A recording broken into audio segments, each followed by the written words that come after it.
तो हेलो दोस्तों, विशाल 11 YouTube channel पर आपका स्वागत है।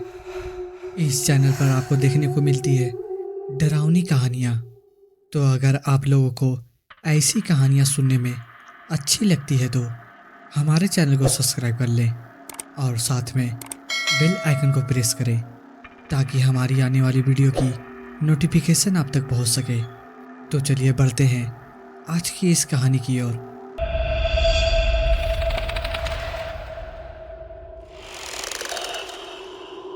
आज की यह कहानी एक ट्रक ड्राइवर की है जो मैं आज आप लोगों को उसके बारे में बताने जा रहा हूँ। रमेश उत्तर प्रदेश में एक ट्रक ड्राइवर है और उसका काम सारा साल एक जैसा ही रहता है। वह रात के समय ही ज़्यादा ड्राइविंग करते हैं क्योंकि रात को सड़क पर कोई नहीं होता। पिछली सर्दी को जब रमेश अपने एक साथी के साथ सामान लोड करवा कर बंगाल की तरफ जा रहा था तब उन दोनों के साथ यह घटना घटी। वह लंबा सफ़र करके आए थे और सुबह 3 बज चुके थे। वह सोच रहे थे आगे पेट्रोल पंप पर गाड़ी रोककर रेस्ट कर लेंगे, लेकिन वहाँ पर एक गांव के पास से गुजरते समय रमेश को इंजन से थोड़ी आवाज़ आती सुनाई दी। रमेश जानता था ऐसी आवाज़ को नज़रअंदाज नहीं करना चाहिए, लेकिन वह ऐसे ही कहीं रुकना नहीं चाहता था।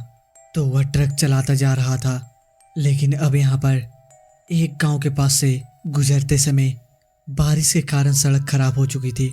कल आए तूफान के कारण सड़क पर पेड़ भी गिरा हुआ था। तो रमेश ने सड़क की साइड पर ट्रक को लगा लिया। तब रमेश ने भी अपनी साथी से कहा, यहीं रेस्ट करते हैं, सड़क खराब है, सुबह चलते हैं। ट्रक को रोककर दोनों वहीं पर अंदर ही सो गए। थोड़ी देर बाद ट्रक की खिड़की पर किसी ने खटखटाया। जब रमेश ने बाहर देखा तो एक बूढ़ा आदमी था। उसने भी खिड़की खोलकर उससे बातें की तो उसे पता लगा वह सामने वाले गेट से आया था और ट्रक रोकने का कारण पूछता था। रमेश ने भी बताया कि वह बस रेस्ट के लिए रुके हैं। तब वह बुजुर्ग आदमी वापस चला गया। थोड़ी देर बाद एक और आदमी ट्रक के पास आया और दोनों से बातें करने लगा। वह उनकी मदद करना चाहता था। उसने रमेश से कहा, भाई हमारे साथ आ जाओ, कुछ खाना वाना खा लो, फिर चले जाना। तब रमेश ने भी कहा, नहीं भाई, खाना हम साथ लेकर आए हैं, मदद के लिए शुक्रिया। तब उस आदमी ने कहा, कोई बात नहीं भाई, आजा, गर्मा गर्म खाना बनाकर खिलाते हैं, आप तो हमारे मेहमान हो। तब रमेश ने कहा, कोई बात नहीं भाई, सुबह देखते हैं, अभी तो भूख नहीं है। तब वह आदमी वहाँ से चला गया। तब रमेश भी अपने साथी से कहने लगा कि यह गांव वाले अच्छे लगते हैं, मदद के लिए आ रहे हैं। ऐसे ही बात करते करते दोनों रेस्ट करने लगते हैं।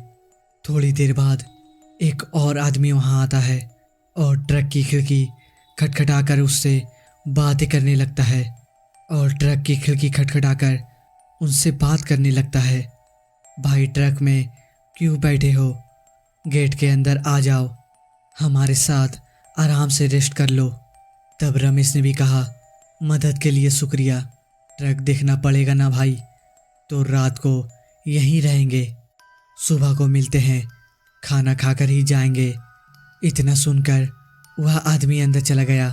तब रमेश ने अपने साथी से कहा, कल इनसे मिलकर जाएंगे और खाना खाकर ही जाएंगे। यह बात करते करते दोनों सो जाते हैं।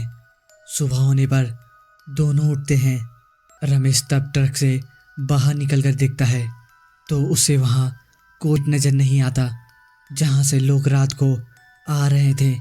रमेश गेट खोलकर अंदर देखता है तो बहुत घबरा जाता है क्योंकि उस गेट के अंदर एक कब्रिस्तान होता है। रमेश भागकर बाहर आता है।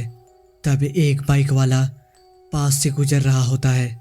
उसको देखकर पूछते हैं कि आसपास घर कहाँ है।